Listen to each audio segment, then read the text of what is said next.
Greetings and welcome to this edition of Positronic hypersonic. I'm Barry P. Cook, and I'm here to do a breakdown and review for you of The Substance, the new Demi Moore movie that isn't out in the US for another few days until the 20th. As I always say, it's good to be a journalist with a growing YouTube channel. So I've got an early review for you. So let's get to it. As the film starts, Elizabeth Sparkle, the star of a popular TV aerobics show, is fired on her 50th birthday and subsequently gets in a car accident after seeing her billboard getting taken down. At the hospital, a young nurse secretly gives her a flash drive labeled The Substance, which promotes a mysterious supplier's invention, a serum that, when injected, creates a younger, beautiful, perfect version of the user, though the two remain connected as one. After some deliberation, Elizabeth orders the product and is forced to birth a younger version of herself once she injects the serum. The younger form, adopting the name Sue, is instructed by the mysterious supplier to inject a serum extracted from Elizabeth each day.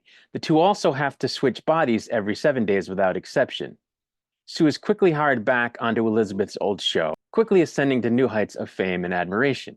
When Elizabeth is forced to switch bodies with her, however, she continues to struggle with a deepening sense of inadequacy and low self-esteem.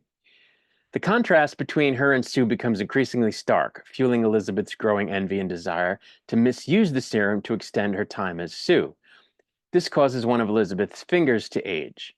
Elizabeth then contacts a supplier who tells her that she can either keep obeying the switches or terminate the substance, which would not revert her appearance. She reluctantly continues to switch. Sue's fame continues to grow as she neglects the required switches, leading to dangerously prolonged periods in her new form. This neglect causes Elizabeth's original body to age rapidly, becoming increasingly frail and unattractive. When Sue is invited to host a highly anticipated New Year's Eve special, she extracts enough serum from Elizabeth's body to be used for 3 months, ignoring the switching schedule. However, on the day before the special, Sue runs out of serum and is forced to switch back to Elizabeth, who has rapidly deteriorated. She decides to terminate the substance and is delivered a termination serum that will kill Sue. However, she regrets her decision and revives her, severing their connection. Sue then exacts revenge by killing Elizabeth and leaves to host the New Year's Eve show. Elizabeth's death and the misuse of the serum take a severe toll on Sue's body, which begins to deteriorate backstage. And in a frantic bid to save herself, Sue races home and attempts to reactivate the original serum, hoping to create yet a perfected version of herself again. Instead, she inadvertently generates a grotesque hybrid of the two.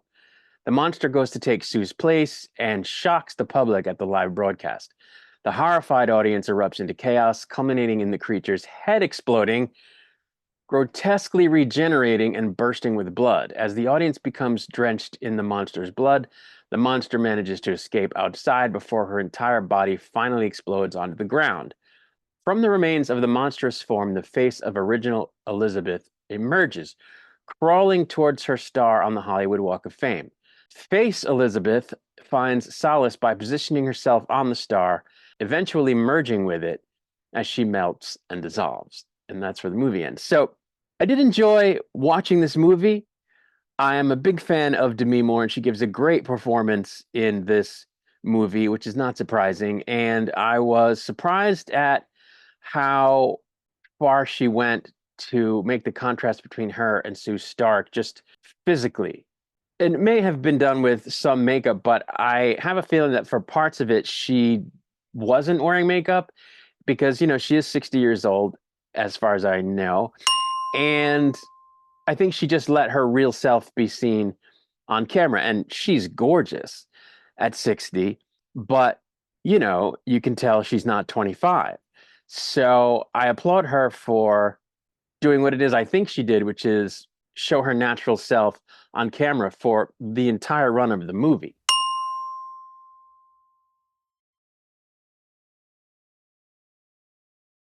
The entire part of it that she's in, so as to make the contrast between her and the younger self stark enough that, it fuels the narrative of the film. So that was cool. And the young lady that plays Sue did a really good job, and she's super hot. So of course that helped the contrast as well. Something I didn't mention in my breakdown is that Dennis Quaid is in this movie. He plays the TV executive that fires Elizabeth in the beginning. And this character is just a massive jackass, embodies every worst trait you could possibly imagine in a TV mogul. And Dennis Quaid plays the part magnificently. So Dennis Quaid was excellent in this movie. He just makes the whole creepiness of the story that much more creepy because he's such a creep. So it was really great. For a body horror movie, there wasn't a whole lot of gore throughout the movie. I mean, there was some moments where you kind of go, oh, a little gory. But at the end, boy, do they make up for that. In the end, the ending gore sequence goes on and on and on, and there's blood and guts and viscera everywhere, and it was just awesome. Right up until the last frame of the movie, there's just very gory from about, I don't know, the last 8 minutes to right up to the end, maybe even longer. It's just the gore is fantastic at the end. So I really like that. On the downside, this particular type of body horror is a story that we've seen before. I mean, it goes all the way back to Dorian Gray, right? At least some of the themes do. Where you have your beautiful self and, you hide your not so beautiful self away. And in the case of Dorian Gray, there was a portrait that aged and withered while Dorian, was out there being good looking and out in the world.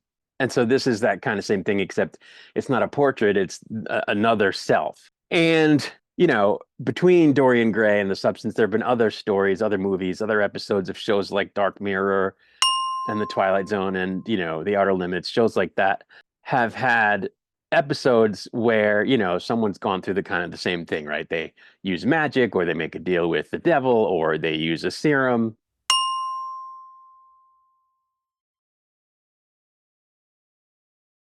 to change their looks, and where they don't necessarily create a double, they have to deal with the consequences of making that choice, which usually are not good. They end up worse off than they were before as the offset to this thing that they've done to themselves to have some period of time of fame or popularity or attractiveness by whatever means they used, a serum, magic, a deal with the devil, whatever. So, this was basically a retread of that familiar story. So I can't say that this movie was super original because it isn't. But, I mentioned The Twilight Zone and The Outer Limits and Black Mirror, and it was very reminiscent of those shows. It was like a 2-hour episode of one of those shows, just, the cinematography, the score, and, the pacing and the situation. It was like watching a 2-hour episode of Dark Mirror. So I liked it, but it's not anything original. You've seen this story before. It's just you've never seen Demi Moore do it with Dennis Quaid as a foil, a bit of a foil. So, I would say check this out when it opens. It's going to open in the US on the 20th. So check it out. It's a good movie. I'd give it at least a 4 out of 5, if not a 4.5. It's a really good movie for a sort of retelling of a classic story. So there you go. I'm going to get out of here for now. I'll be back with another video soon. Until I return, I wish you peace and long life.